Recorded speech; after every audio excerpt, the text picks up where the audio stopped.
Sziasztok! Tudjátok mi ez? Levendula szörp.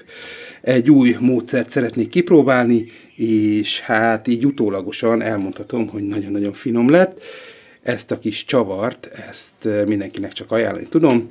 A videóban a részletek. Próbáljunk meg minél kisebb szárral vágni levendulát, és hát mivel legalább 3 litert szeretnék, az körülbelül 90-120 g virág kell, szóval legalább 3-4-5 ilyen csokorral kell szedni, mert csak a virág kerül bele a szörbe. Első lépésben karamellizálnunk kell cukrot, simán csak beleteszünk 100 g cukrot egy edénybe, és elkezdjük melegíteni, és bízunk benne, hogy egyszer csak elkezd majd megolvadni. A folyamat viszonylag gyorsan fog végbe menni, szóval készüljünk mindennel is elő. Én például előkészültem már meleg vízzel, mert meleg vízzel fel kell önteni, hogy oda ne égjen, de ezt majd mutatom. Már mosolyog is. Tipikus vattacukor sütő illat lesz a konyhába, vagy ezt az edény környékén. A második lépésben elkezd leragadni, ilyenkor nem szabad megijedni. Kicsit vissza kell venni a hőfokot, és hagyni. Látjátok már itt-ott megjelennek ilyen nagyobb darabok, ilyen karamellizált darabok. És hát ilyenkor kavargatni kell, hogy oda ne égjen. Nagyobb mennyiségnél sincs értelme 100 g-nál több cukrot megolvasztani, csak az íze kedvéért rakjuk bele. Lassan teljesen folyékony állagú lesz. Attól nem kell aggódni, hogy ha ide ragad a cukor a kanára, amikor majd vízzel felöntjük, ez is le fog oldódni. Egyre könnyebb kevergetni, egyre barnább lesz ez az állag. Már tökéletesen feloldódott a cukor, még itt-ott látja egy nagyobb darabot, de látjátok, már meg is barnult, mondjuk ebben a fekete edényben ez kevésbé mutat, de azt mondom, hogy egész jól elindult. És most jön a legveszélyesebb pont, mert ebbe a feloldott karamellbe nagyon-nagyon óvatosan, magunktól távol bele kell tenni egy kis vizet.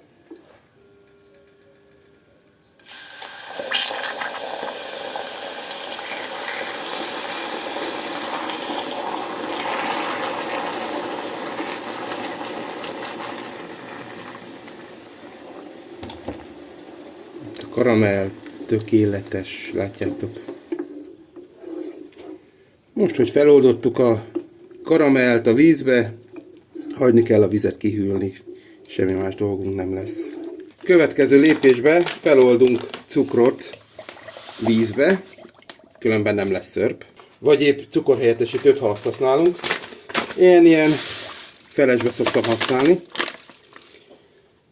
Minden egyes liter vízhez 6-700 g cukrot, vagy annak megfelelő mennyiségű cukorhelyettesítőt kell beleoldani, és igyekezzünk feloldani teljes egészében.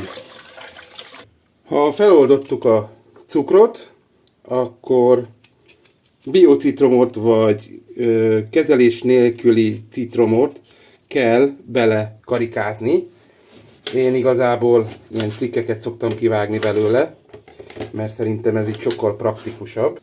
Igyekezzünk a sérült részeket kivágni belőle. Látjátok, nálam is itt van egy ilyen kis sérülés. Ez nem azt mondom, hogy sajátja a biocitromnak, de előfordul nála.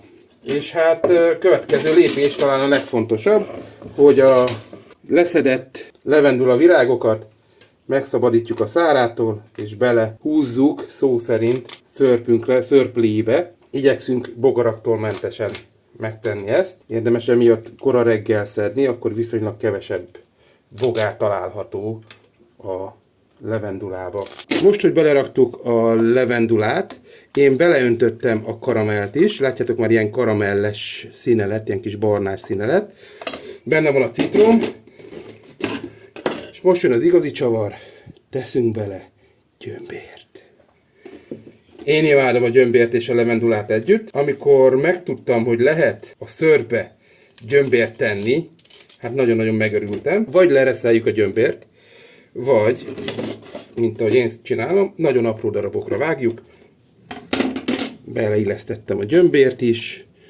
És most teszek bele egy csapott teáskanálnyi citromsavat, és 24-48 órára be fogom tenni hűvös helyre, hát ilyen 20 fok körül van, 18-20 fok körül van nálunk a spájzba, az tökéletes lesz neki.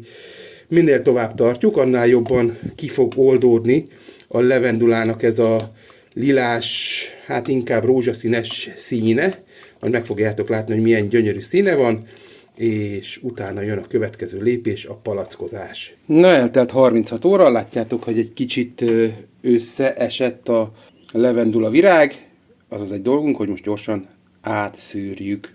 Nem tudom, mennyire fogja visszaadni, ez egy enyhén rózés színű szörp.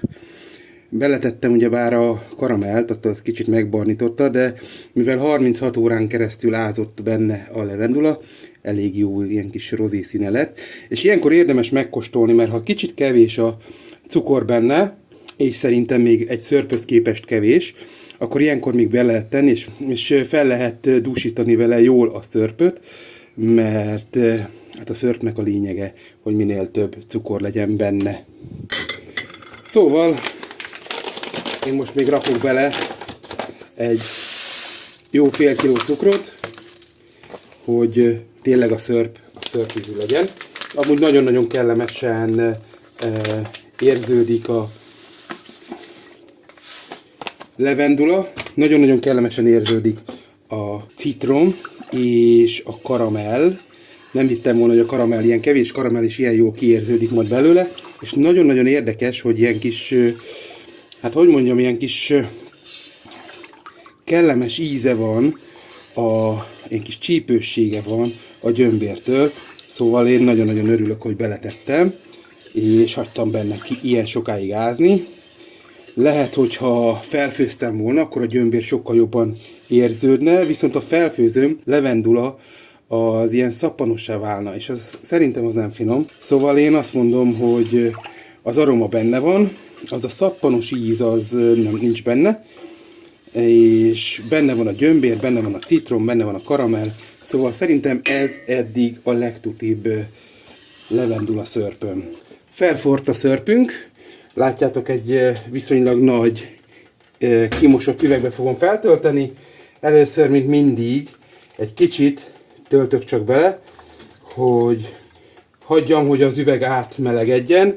Ez így mondtam, kifertőtlenített üveg, és szép lassan fogom csak így töltögetni a szörpöt bele.